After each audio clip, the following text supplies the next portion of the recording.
Screen पर। BSF, the ships of the desert. ये BSF का ऊंट दस्ता इस वक्त आप देख सकते हैं। सीमा सुरक्षा बल का ऊंट दस्ता डिप्टी कमांडेंट मनोहर सिंह खींची की कमान में। आकर्षक सजे धजे ऊंटों पर BSF के जवान गणतंत्र दिवस परेड में दूसरी बार महिला ऊंट सवार भाग ले रही हैं। राजस्थान के थार रेगिस्तान और कच्छ के रण के दुर्गम इलाके में तैनात बल के जवानों के भरोसेमंद साथी हैं।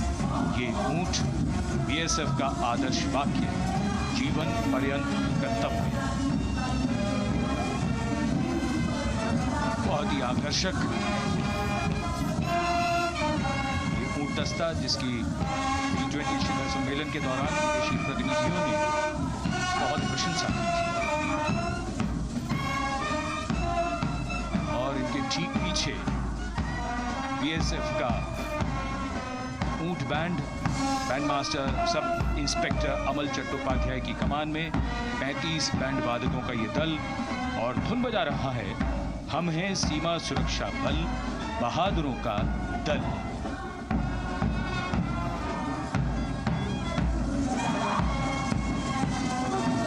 Color me with color, color me with grace, and color me with uniqueness. Rajput calling out to all who walk past.